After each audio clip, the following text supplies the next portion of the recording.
Was I wrong about Onyx Storm? Yes. I already answered the clickbait question. See, that's why my channel is better than all these other channels who pad their videos with fluff just to, at the end, finally give the answer, along with a discount to a class they're offering that they actually know nothing about. So yes, I was wrong about Onyx Storm. You can leave the video now. Oh, you're still here. Well, I guess we'll go into depth. So let's go ahead and jump into it. And by the way, spoiler alerts. Probably. All right, book brats, why was I wrong about Onyx Storm? Well, I had some predictions, I had some thoughts, and they didn't happen at all. Honestly, I was right about a few things, but not most of them. So we're going to take a look at a couple of videos and find out what I was wrong about and what I was right about. First video we're going to look at is from my social media. This is where I talk about what I think is going to happen in the book. I was kind of being humorous, but also kind of not in terms of the substance of the video. I really thought these things would happen. Let's take a look. All right, book brats, I know everybody's excited about Onyx Storm that's coming out at the end of this month. I'm going to go ahead and tell you exactly what I think that book is going to be about. Here we go. If you remember correctly, at the end of Iron Flame, we find out that Zaddy Spearmint is actually a White Walker, and he's forced to go chat with Jack Harlow, who's like, what's poppin', who's also a White Walker. My theory is that they're going to have to go on some sort of quest together, so Zaddy Spearmint's battling the devil, the demon, the sickness within. Similar to Frodo and Sam, if you replace Sam with one of the zombies from 28 Days Later, and you make Zaddy Spearmint half zombie, half boy toy. Yeah, so I was wrong about that. Gonna go ahead and give the wrong team 1. I really thought that Zaddy Spearmint and Jack Harlow would work together to try to figure out some sort of way to fix themselves. Because if you remember correctly, at the end of Iron Flame, Jack Harlow looks at Zaddy Spearmint and calls him brother, welcome to our family, this kind of thing. I'm thinking, okay, maybe Jack Harlow is going to have some sort of weird redemption arc, or at least play a major role in this book. Couldn't be more wrong at all. Jack Harlow wasn't even in the book, other than the few times he was in a chair being talked to. They didn't work together at all. There was no going off on an adventure. I was totally wrong, but let's keep the video going. Anyway, while they're on their little boy quest, I feel like Violin Soaring Fail is going to be upset with Zaddy Spearmint for leaving, but the reason he left was to try to heal the sickness. She can't handle that, so she breaks it off with him and starts cozying up with Dane. Now we have a love triangle. What? So the whole cozying up with Dane thing, didn't get that right at all. That didn't happen. They did share eye contact. That could be a point, but we'll go ahead and give it to the wrong. Also, Violet didn't break up with Zaddy Spearmint because he ran away to go heal himself, but she did break up with him. Stay with me now. There's like 5 seconds in the book. If you blink, you'd miss it with most things in this freaking book. But it's when he becomes a professor and she says at the end of the chapter, I think our relationship just ended. Sounds like a breakup. I'm going to go ahead and give myself 1 for that. That doesn't count as the breakup. That should go on the wrong team again. Well, make your own video. Anyway, let's keep going with this video. I also think Dane is going to die. He's going to die shortly after he engages in Satan's tickle dance with Violin Soaring Gale, but he goes out a hero because he sacrifices himself for Violin, or perhaps for the common good. Yeah, that didn't happen either. No Satan's tickle dance, and no dying for Dane. That's another one. Let's keep going with the video, shall we? And the book is going to end with Zaddy Spearmint almost finding a cure, but not at the same time. And he and Violin kind of get back together, but not really. Calling it right now, that's exactly what's going to happen. That didn't happen either, I don't think. He got further away from finding a cure at the end of the book, which, by the way, was a fever dream of an ending. And I still am confused and sad and angry and hopeful and scared and weirded out. There's actually a theory that says he basically Horcrux himself into the wedding rock that Violet has at the end of the book. I'm here for that if it's true, but I digress. The point is, that's another one for the wrong team. I feel like I'm in a marital fight right now, but then again, if it was a marital fight, there wouldn't be one in the right category. There's one more point I make in this video, so let's check that out. Oh, also, Riddick is going to continue to be amazing, and if Rebecca Yarros kills him off, I'm throwing the book in a freaking lake. Got that one right. Boom. That is 2 for right. Oh, we're making some progress. Maybe we'll catch up, but I doubt it. So those are the things I thought were going to happen in this book. Needless to say, most of them didn't happen. Now we're going to shift to a YouTube video I made where I talked about what I wanted to see in Onyx Storm. Let's take a look at that video now. So the first thing I would like to see in Onyx Storm, as any other book brat out there, is Violet's second signet. It's funny, at first I thought her second signet was to be able to put people in a non-consensual game of freeze tag, but apparently that was just Andarna's ability that she had when she was a baby dragon. I don't know, but apparently that's not it. But I do want to know, what you got going on for your number 2? Girl, right now her number 1 is lightning digits, but what's the other one? So Violet's second signet, we get to find out kind of what that is at the end of the book. I do have a theory though, you let me know what you think in the comments.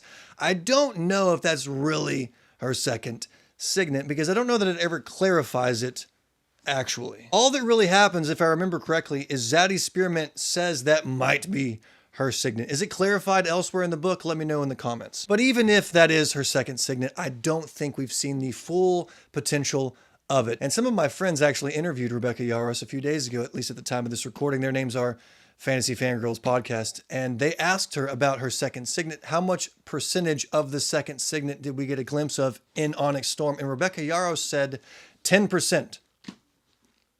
That's interesting. But we did get to at least peek into the second signet. So I'm going to go ahead and say I was right about that. That's 3. Come on. But if you keep watching that video, I do say in it how I think it has something to do with talking to the dead. So that's 1 for the wrong. All right, let's keep the video rolling, shall we?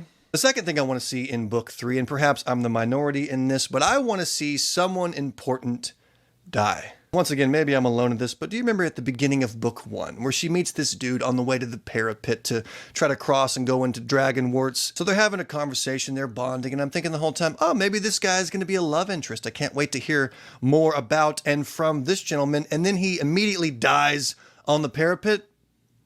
Yeah, more of that. I wasn't right about this one either. I thought somebody important in the first 2 books would die. Maybe like a Garrick or a Riddick. I hoped it wasn't a Riddick, but somebody. Maybe a Ree, maybe an Imogen. I don't know, somebody of importance that we have grown to know from the first 2 books, and it just didn't happen. The people she did kill, I didn't care about.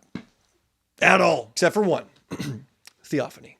Smash. So I guess I was kind of right about it because they did kill off somebody important, at least important to me, but I didn't know they existed until this book, but still it hurts. It was such a letdown. I really thought that she would have this pivotal role and then go into the next book strong and be like a villain, maybe a morally gray character that eventually has a character. How are you going to build up this awesome character and then completely deflate them at the end of the book? That's like Jon Snow from Game of Thrones. Oh, he comes back to life. Oh, he's a Targaryen. Oh, he's got all this potential. And then he gets sent to the wall at the end of the series by the dude with no wiener. Just a complete letdown. I wanted Theophany to become like a Manon character from Throne of Glass, but here we are. So that's another one for the wrong team. But you know what? I'm gonna go ahead and give myself half a point because I was right about them killing off somebody important. It was important to me. That's not true. That doesn't count. Shut up. Make your own video. Moving right along to the next part of that video. The third thing I would like to see in book 3 is Jack Barlow becoming more of an intricate character. I should be saying I hope Jack Barlow dies, but here's my reason I hope he stays alive and becomes more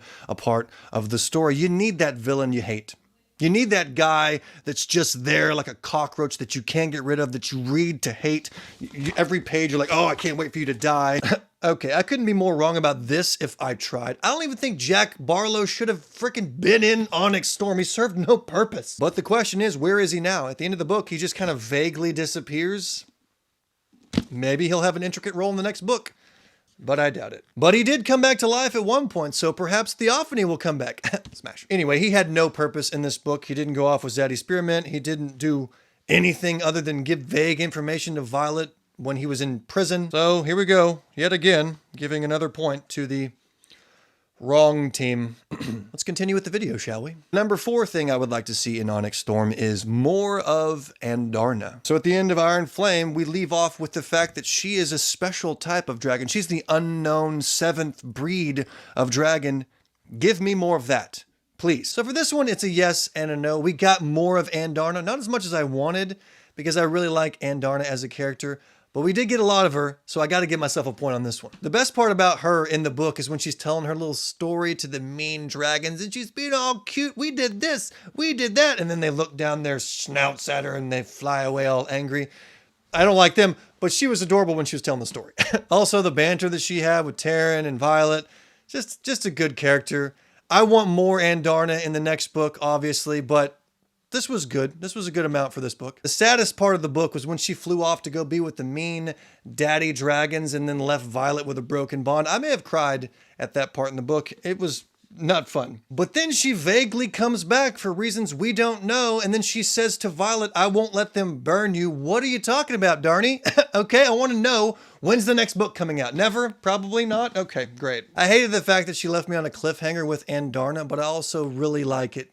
It's just to give me something to look forward to. Let's move on to the last point from that video. And then number 5, and the final thing I want to see from Onyx Storm is, and this is more cliche than anything, but it is what I want to see, is more Violet's character growth. I've already mentioned this in this video, but whenever she was being tortured in book 2 by the jerk-face McGeezak and she never broke, I really started to admire her as a character right then. I definitely got that one right. That's a big one for the right column. How about them apples? Violet is the best she's ever been in this book. She's a strong character. She knows what she's doing. She has a goal. She has a mission. She has all that boss energy behind her. I loved her in this book. Thought she was great. She's becoming S tier more and more as I read about her, which is what you want in a main character. It's similar to the Harry Potter story. Stop talking about Harry Potter. I can't help it, okay? Harry Potter's life. But it's similar to Harry Potter because Harry Potter starts off as this weak character. Yes, he's the chosen one. Yes, he has potential, but he has to grow into that, and he goes through these phases, and he finally gets to the last book where he steps into his role as this powerful